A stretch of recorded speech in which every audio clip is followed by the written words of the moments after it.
मित्रों नमस्कार। मैं हूं आपका मित्र, आपका सखा, आपका फ्रेंड, आपका हितैषी, आपका मित्र, आपका सखा, आपका वेल विशर कमल नंदलाल।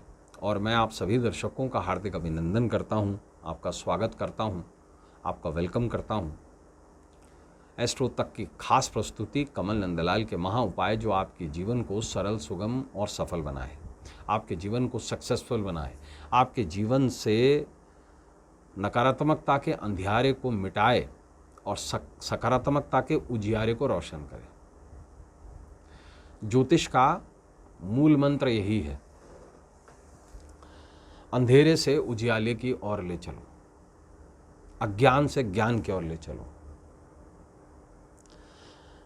ज्योतिष अपने आप में एक कंप्लीट साइंस है जिस पर दिन प्रतिदिन रिसर्च होती है। ज्योतिष में जो पुराने ग्रंथ हैं, जैसे हम ट्रेडिशनल वैदिक ज्योतिष कहते हैं, और वो जो ज्योतिष है उसमें भविष्यवाणियों पर बहुत काम किया गया। ज्योतिष पर अलग अलग शास्त्र आए। सबसे पहली शुरुआत होती है वेद के छठे अंग से, इसके बाद बृहद पाराशर होरा शास्त्र, इसके बाद जैमिनी, गर्गहोरा और विभिन्न ऋषि मुनियों ने ज्योतिष पर ग्रंथ लिखे। और ये ग्रंथ ही लघु पाराशरी, बरहमीर, तो ये ज्योतिष का ही मूल है, ये शास्त्र। इसी से ही ज्योतिष का निर्माण हुआ है। देखिए, ज्योतिष मात्र भविष्य कथन नहीं है। ज्योतिष मात्र ग्रहों की, आकाशीय पिंडों की गणना नहीं है। आकाशीय पिंडों की गणना पर मनुष्य जीवन पर क्या प्रभाव पड़ता है, ज्योतिषीय है, उसे कहते हैं फलित। और ज्योतिष का जो वैदिक पीरियड है, जिसमें हम BPHS यानी कि बृहद पाराशर होरा शास्त्र इत्यादि शास्त्र देखते हैं, उसमें भविष्यवाणियों पर बहुत काम किया गया। और जितनी भी सटीक भविष्यवाणियाँ होती हैं, उसका मूल जो कोर है वो वैदिक ज्योतिषी है। बाद में कुछ एडवांसमेंट ऑफ ज्योतिष आई, KP, कृष्णमूर्ति पद्धति, विभिन्न तरीके की ज्योतिष आई, जैसे कालचक्र दशा आई, और विभिन्न तरीके की दशाओं के आधार पर ग्रहों की संरचनाओं पर, नक्षत्र ज्योतिष पर काम किया गया, जिससे सेकंड दर सेकंड हम भविष्यवाणी कर सकते हैं। लेकिन वैदिक ज्योतिष में उपायों को लेकर या किसी भी समस्या के समाधान को लेकर सिर्फ पूजा पाठ के उपाय बताए गए हैं। लेकिन मॉडर्न ज्योतिष ने, जिसमें बहुत सारे शास्त्र हैं, कई शाबर शास्त्र हैं, लाल किताब है, अरुण संहिता है, सूर्य सिद्धांत है, रावण संहिता है, आगम तंत्र है, यमल तंत्र है, बहुत सारे ऐसी जगह, ऐसे शास्त्र हैं जिन पर एडवांसमेंट में काम किया गया है कि सरल तरीके से कैसे समस्याओं का समाधान हो सके। क्योंकि अगर जहाँ समाधान ही नहीं है, मान लीजिए किसी को ये कह दिया जाए कि साहब आपके साथ ये समस्या है, अब इसका कोई समाधान तो है नहीं, तो फिर ज्योतिष का मूल खत्म हो जाता है। कर्म सिद्धांत अपनी जगह है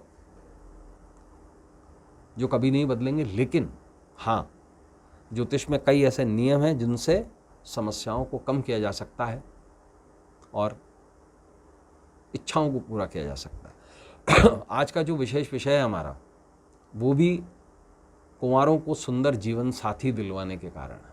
देखिए, हर व्यक्ति का एक सपना होता है ना, कि वो पढ़ लिख के एक मुकाम हासिल करे और उसके बाद में विवाह सूत्र में बंधे, उसको सुंदर जीवन साथी मिले, जिससे उसकी वंश वृद्धि भी हो, उसकी कामुकता का भी उत्तर मिले, उसके जीवन में रस और रसायन का भी समावेश हो।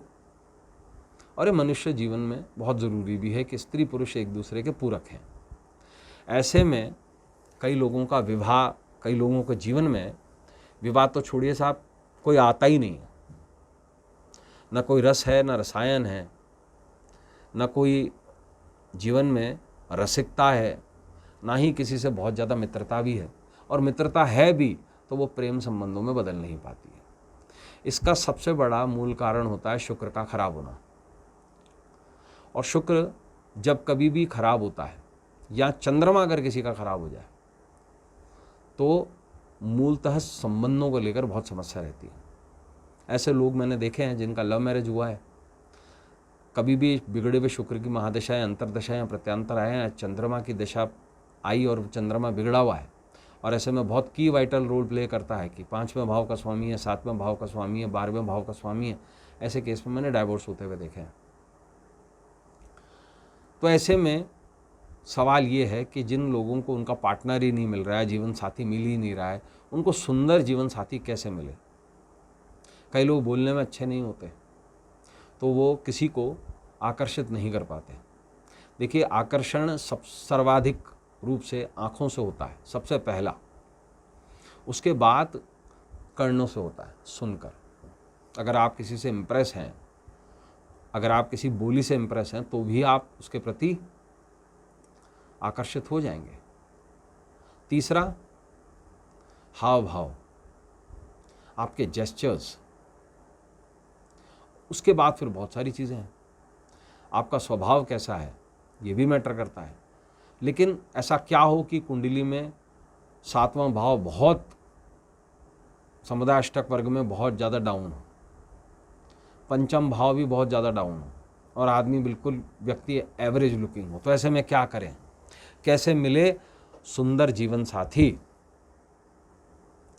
तो देखिए, आज का जो हमारा विशेष विषय है वो है बेला के फूलों का महा उपाय, झटपट कुंवारों को सुंदर जीवन साथी दिलाए। बेला, जो बेल पे होगे वो बेला, जो शब्द है ना बेला, ये बेल से आया है।